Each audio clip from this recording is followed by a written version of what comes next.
नमस्कार,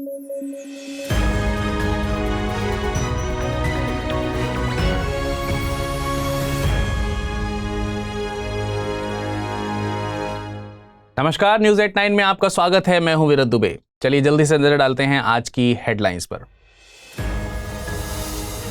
दुनिया भर में मना world day of social justice, overcoming barriers and unleashing opportunities for social justice रखी गई है थीम। सामाजिक अन्याय को मिटाने के लिए प्रयास करना है मकसद। गृह मंत्रालय ने घोषित किया आतंकवादी संगठन यूएपीए एक्ट से मिलती है शक्ति, 2019 में किया गया था संशोधन। और खजुराहो डांस फेस्टिवल की हुई शुरुआत, यूनेस्को विश्व विरासत स्थल में शामिल है ये मंदिर समूह, चंदेल वंश राजाओं ने बनवाए थे ये मंदिर।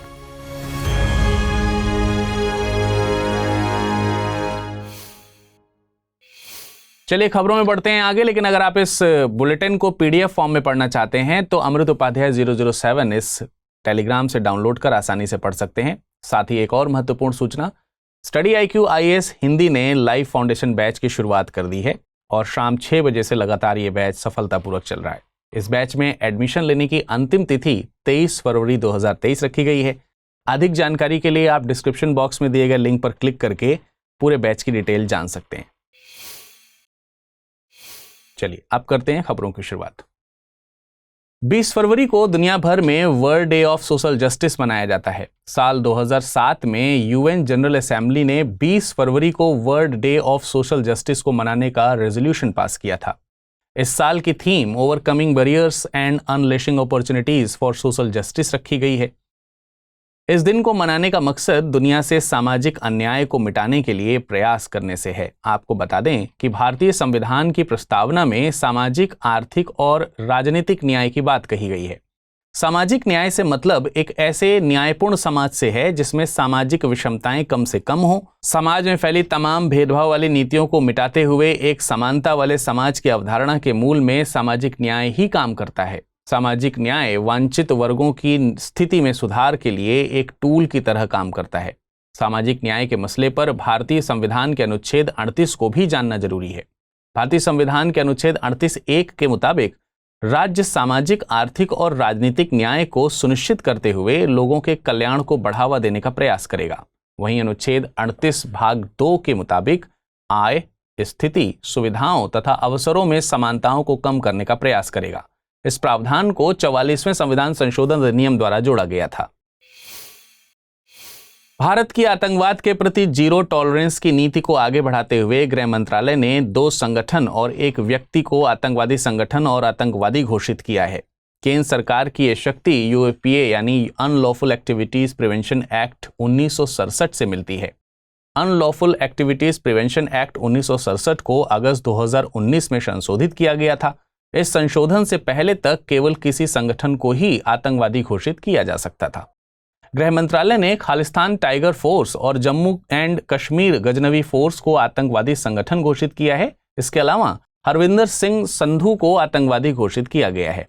ये एक्ट आतंकवादी गतिविधियों से निपटने के लिए विशेष प्रक्रिया की बात करता है।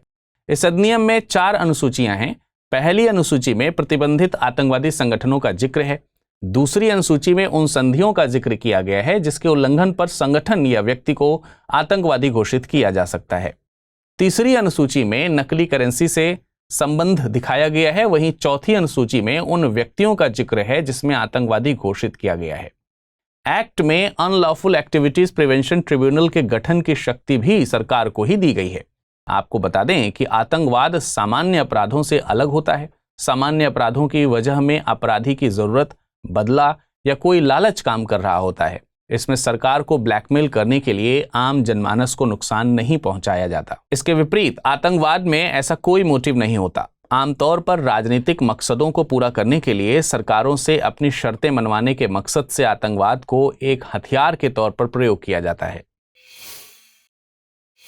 19 फरवरी के दिन छत्रपति शिवाजी महाराज की जयंती मनाई जाती है और इस मौके पर गृह मंत्री अमित शाह ने पुणे में शिवाजी के जीवन पर आधारित थीम पार्क शिव सृष्टि का शुभारंभ किया है। छत्रपति शिवाजी का जन्म वर्तमान महाराष्ट्र के पुणे जिले में शिवनेर किले में 19 फरवरी 1630 को हुआ था। उनके पिता का नाम शाहजी भोंसले और माता का नाम जीजाबाई था। शिवाजी महाराज पर उनके गुरु समर्थ रामदास का काफी प्रभाव था। उनके नेतृत्व में स्वतंत्र मराठा राज्य की स्थापना हुई थी। शिवाजी के जीवन काल में पुरंदर की संधि बेहद महत्वपूर्ण है। यह संधि मुगलों की तरफ से सेनापति जयसिंह और शिवाजी के बीच हुई थी।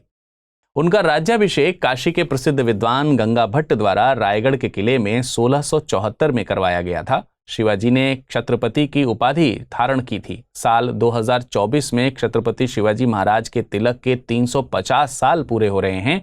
वे अपने विरोधियों के खिलाफ गुरिल्ला युद्ध कला का प्रयोग करते थे। शिवाजी का प्रशासन 2 भागों में बटा था।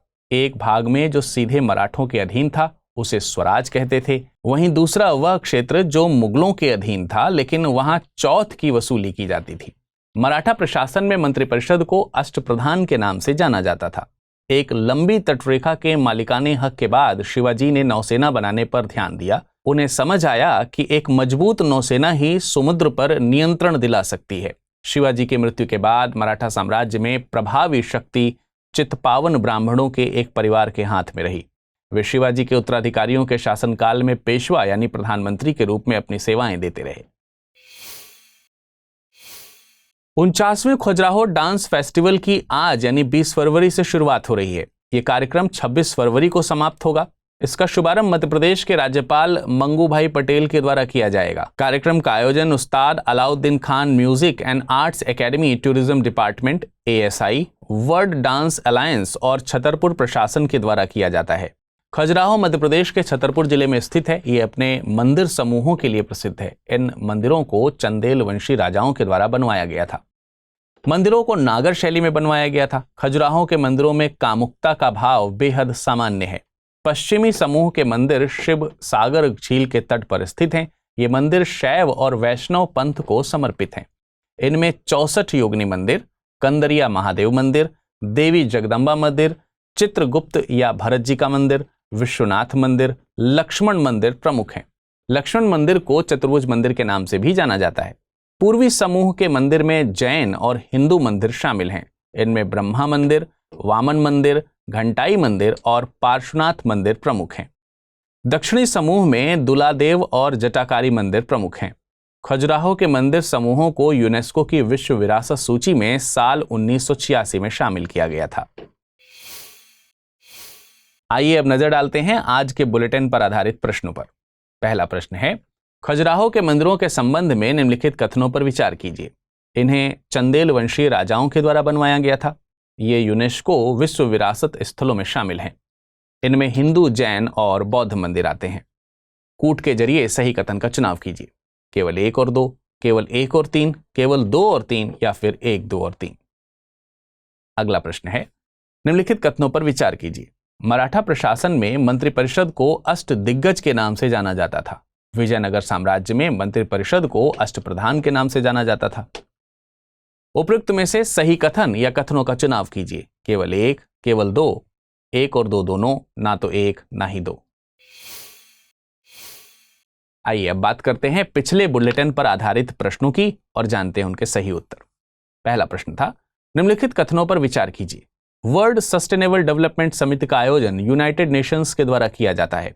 TERI यानी टेरी पर्यावरण मंत्रालय के तहत एक संस्था है। उपयुक्त में से सही कथन या कथनों का चुनाव कीजिए। केवल 1, केवल 2, 1 और 2 दोनों, ना तो 1 ना ही 2। इसका सही जवाब है विकल्प डी, यानी दोनों कथन गलत हैं। वर्ल्ड सस्टेनेबल डेवलपमेंट समिति का आयोजन TERI के द्वारा किया जाता है। TERI एक स्वतंत्र संस्था है। अगला प्रश्न था, निम्नलिखित कथनों पर विचार कीजिए। लावड़ी महाराष्ट्र का लोक नृत्य है। कुचिपुड़ी नृत्य का संबंध केरल से है। उपयुक्त में से सही कथन या कथनों का चुनाव कीजिए। केवल 1, केवल 2, 1 और 2 दोनों, ना तो 1 ना ही 2। इसका सही जवाब है विकल्प ए, यानी दूसरा कथन गलत है। कुचिपुड़ी नृत्य का संबंध आंध्र प्रदेश से है। आशा करते हैं आज के बुलेटिन से संबंधित सभी खबरें आपने ध्यानपूर्वक सुनी होंगी और आपको सभी स्पष्ट रूप से समझ में भी आई होंगी। मुलाकात करेंगे कल फिर कुछ नई खबरों के साथ। तब तक के लिए नमस्कार, धन्यवाद।